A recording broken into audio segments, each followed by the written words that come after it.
యేసుని ప్రేమ ఛానల్కి స్వాగతం. దయచేసి ఈ ఛానల్ని లైక్ చేయండి, షేర్ చేయండి, సబ్స్క్రైబ్ చేయండి. తెలుగు డైలీ ఆడియో బైబిల్ సామెతల గ్రంథం 19వ అధ్యాయం. బుద్ధిహీనుడై తన పెదవులతో మూర్ఖముగా మాటలాడు వాని కంటే యథార్థంగా ప్రవర్తించు దరిద్రుడే శ్రేష్ఠుడు. ఒకడు తెలివియుండు లేకుండుట మంచిది కాదు. తొందరపడి నడుచువాడు దారి తప్పిపోవును. ఒకని మూర్ఖత వాని ప్రవర్తనను తారుమారు చేయును. అట్టివాడు హృదయమున యెహోవా మీద కోపించును. ధనముగల వానికి స్నేహితులు అధికముగా నుందురు. దరిద్రుడు తన స్నేహితులను పోగొట్టుకొనును. కూటసాక్షి శిక్షనందకపోడు. అబద్ధములాడువాడు తప్పించుకొనడు. అనేకులు గొప్పవారి కటాక్షము వెదుకుదురు. దాతకు అందరూ స్నేహితులే. బీదవాడు తన చట్టములందరికీ అసహ్యుడు. అట్టివానికి స్నేహితులు మరి దూరస్థులగుదురు. వాడు నిరర్థకమైన మాటలు వెంటాడువాడు. బుద్ధి సంపాదించుకొనువాడు తన ప్రాణమునకు ఉపకారి. వివేచనను లక్ష్యము చేయువాడు మేలు పొందును. కూటసాక్షి శిక్షనందకపోడు. అబద్ధములాడువాడు నశించును. భోగములననుభవించుట బుద్ధిహీనునికి తగదు. రాజుల నేలుట దాసునికి బొత్తిగా తగదు. ఒకని సుబుద్ధి వానికి దీర్ఘశాంతమునిచ్చును. తప్పులు క్షమించుట అట్టివానికి ఘనతనిచ్చును. రాజు కోపము సింహగర్జన వంటిది. అతని కటాక్షము గడ్డిమీద కురియు మంచు వంటిది. బుద్ధిహీనుడగు కుమారుడు తన తండ్రికి చేటు తెచ్చును. భార్యతోడి పోరు ఎడతెగక పడుచుండు బిందువులతో సమానము. గృహమును విత్తమును పితరులిచ్చిన స్వాస్థ్యము. సుబుద్ధి గల భార్య యెహోవా యొక్క దానము. సోమరితనము గాఢనిద్రలో పడవేయును. సోమరివాడు పస్తుపడియుండును. ఆజ్ఞను గైకొనువాడు తన్ను కాపాడుకొనువాడు. తన ప్రవర్తన విషయమై అజాగ్రత్తగా నుండువాడు చచ్చును. బీదలను కనికరించువాడు యెహోవాకు అప్పిచ్చువాడు. వాని ఉపకారమునకు ఆయన ప్రత్యుపకారము చేయును. బుద్ధి వచ్చునని నీ కుమారుని శిక్షింపుము. అయితే వాడు చావవలనని కోరవద్దు. మహాకోపియగువాడు దండన తప్పించుకొనడు. వాని తప్పించినను వాడు మరల కోపించుచునేయుండును. నీవు ముందుకు జ్ఞానివగుటకై ఆలోచన విని ఉపదేశమును అంగీకరించుము. నరుని హృదయములో ఆలోచనలు అనేకములుగా పుట్టును. యెహోవా యొక్క తీర్మానమే స్థిరము. కృపచూపుట నరుని పరులకు ప్రియునిగా చేయును. అబద్ధికుని కంటే దరిద్రుడే మేలు. యెహోవా యందు భయభక్తులు కలిగియుండుట జీవసాధనము. అది కలిగినవాడు తృప్తుడై అపాయము లేకుండా బ్రతుకును.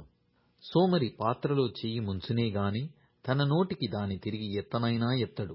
అపహాసకులు దండింపబడగా చూచి జ్ఞానము లేని వారు జ్ఞానము నొందుదురు. వివేకులను గద్దించిన ఎడల వారు జ్ఞానవృద్ధి నొందుదురు. తండ్రికి కీడు చేసి తల్లిని తరిమివేయువాడు అవమానమును అపకీర్తిని కలగజేయువాడు. నా కుమారుడా, తెలివి పుట్టించు మాటలను నీవు మీరగోరితివా? ఉపదేశము వినుట ఇక మానుకొనుము. వ్యర్థుడైన సాక్షి న్యాయము నపహసించును. భక్తిహీనుల నోరు దోషమును జుర్రుకొనును. అపహాసకులకు తీర్పులును బుద్ధిహీనుల వీపులకు దెబ్బలును నియమింపబడియున్నవి. సామెతల గ్రంథం 20వ అధ్యాయము. ద్రాక్షారసము వెక్కిరింతల పాలు చేయును. మద్యము అల్లరి పుట్టించును. దాని వశమైన వారందరూ జ్ఞానము లేనివారు. రాజు వలని భయము సింహగర్జన వంటిది. రాజునకు క్రోధము పుట్టించువారు తమకు ప్రాణమోసము తెచ్చుకొందురు. కలహమునకు దూరముగా నుండుట నరులకు ఘనత. మూర్ఖుడైన ప్రతివాడును పోరునే కోరును.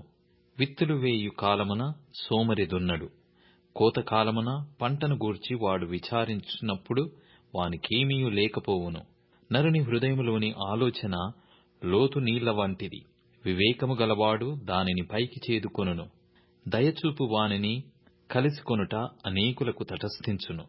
నమ్ముకొనదగిన వాడు ఎవరికి కనబడును?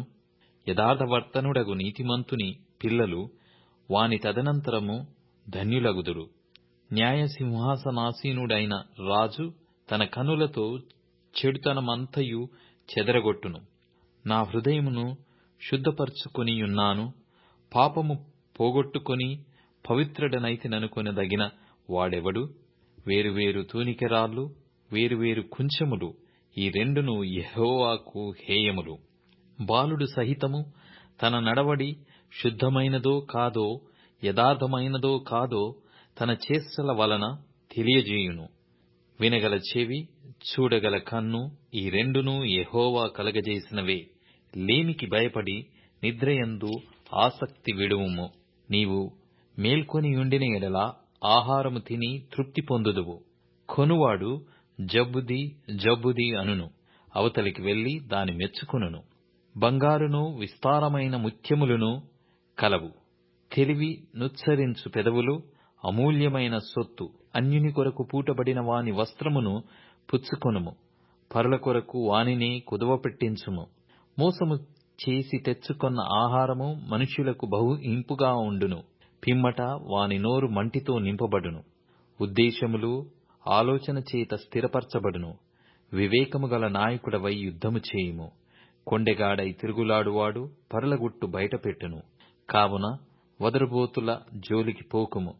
తన తండ్రినైనను తల్లినైనను దూషించు వాని దీపము కారు చీకటిలో ఆరిపోవును. మొదట బహు త్వరితముగా దొరికిన స్వాస్థ్యము తుదకు దీవెన నొందకపోవును. కీడుకు ప్రతికూడు చేసేదననుకొనవద్దు.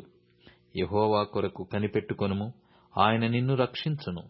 వేరు తూనికరాళ్ళు యెహోవాకు హేయములు. దొంగ త్రాసు అనుకూలము కాదు. ఒకని నడతలు యెహోవా వశము. తనకు సంభవింపబోవునది ఒకడెట్లు తెలుసుకొనగలడు? వివేచింపక ప్రతిష్ఠితమని చెప్పుటయు, మ్రొక్కుకొనిన తరువాత దాని గూర్చి విచారించుటయు ఒకనికి ఉరియగును. జ్ఞానము గల రాజు భక్తిహీనులను చెదరగొట్టును. వారి మీద చక్రము దొర్లించును. నరుని ఆత్మ యెహోవా పెట్టిన దీపము. అది అంతరంగములన్నీయు శోధించును. కృపాసత్యములు రాజును కాపాడును. కృప వలన అతడు తన సింహాసనమును స్థిరపరచుకొనును. యవనస్తుల బలము వారికి అలంకారము. తలనెరుపు వృద్ధులకు సౌందర్యము. గాయములు చేయు దెబ్బలు అంతరంగములలో చొచ్చి చెడుతనమును తొలగించును. కొరింథీయులకు రాసిన 2వ పత్రిక 3వ అధ్యాయము. మమ్మును మేము తిరిగి మెప్పించుకొన మొదలు పెట్టుకొనుచున్నామా? కొందరికి కావలసినట్టు మీ యొద్దకైనను మీ యొద్ద నుండి అయినను సిఫారసు పత్రికలు మాకు అవసరమా? మా హృదయముల మీద వ్రాయబడి ఉండి మనుషులందరూ తెలుసుకొనుచు నడుచుకొనుచున్న మా పత్రిక మీరే కారా? రాతి పలక మీద గాని సిరాతో గాని వ్రాయబడక మెత్తని హృదయములు అను పలక మీద జీవము గల దేవుని ఆత్మతో మా పరిచర్య మూలముగా వ్రాయబడిన క్రీస్తు పత్రికయే ఉన్నారని మీరు తేటపరచబడుచున్నారు. క్రీస్తు ద్వారా దేవుని ఎడల మాకిట్టి నమ్మకము కలదు. మా వలన ఏదైనా అయినట్లుగా ఆలోచించుటకు మా అంతట మేమే సమర్థులమని కాదు. మీ సామర్థ్యము దేవుని వలననే కలిగి ఉన్నది. ఆయనే మమ్మను క్రొత్త నిబంధనకు అనగా అక్షరమునకు కాదు గాని ఆత్మకి పరిచారకులమనుకుట మాకు సామర్థ్యము కలిగించియున్నాడు. అక్షరము చంపును గాని ఆత్మ జీవింపచేయును. మరణకారణమగు పరిచర్య రాళ్ల మీద చెక్కబడిన అక్షరములకు సంబంధించినదైనను మహిమతో కూడినదాయెను. అందుకే మోషే ముఖం మీద ప్రకాశించుచుండిన ఆ మహిమ తగ్గిపోవునదైనను ఇశ్రాయేలీయులు అతని ముఖము తేరి చూడలేకపోయిరి. ఇట్లుండగా ఆత్మ సంబంధమైన పరిచర్య ఎంత మహిమగలదయ్యుండును? శిక్షావిధికి కారణమైన పరిచర్యయే మహిమ కలిగినదైతే నీతికి కారణమైన పరిచర్య ఎంతో అధికమైన మహిమ కలదగును. అత్యధికమైన మహిమ దీనికుండుట వలన ఇంతకు మునుపు మహిమ కలదిగా చేయబడినది ఈ విషయములో మహిమ లేనిదాయెను. తగ్గిపోవునదే మహిమగలదయి యుండిన ఎడల నిల్చున్నది మరి ఎక్కువ మహిమగలదయి యుండును గదా. తగ్గిపోవచ్చున్న మహిమ యొక్క అంతమును ఇశ్రాయేలీయులు తేరి చూడకుండునట్లు మోషే తన ముఖము మీద ముసుకు వేసుకొనెను. మేమట్లు చేయక ఇట్టి నిరీక్షణ గలవారమై బహుధైర్యముగా మాటలాడుచున్నాము. మరియు వారి మనస్సులు కఠినములాయెను గనుక నేటి వరకును పాత నిబంధన చదువుబడినప్పుడు అది క్రీస్తునందు కొట్టివేయబడెనని వారికి తేటపరచబడక ఆ ముసుకే నిలిచియున్నది. నేటి వరకును మోషే గ్రంథము వారు చదువునప్పుడెల్లా ముసుకు వారి హృదయముల మీదనున్నది గాని వారి హృదయము ప్రభువు వైపునకు ఎప్పుడు తిరుగునో అప్పుడు ముసుకు తీసివేయబడును. ప్రభువే ఆత్మ. ప్రభువు యొక్క ఆత్మ ఎక్కడ నుండునో అక్కడ స్వాతంత్ర్యము నుండును.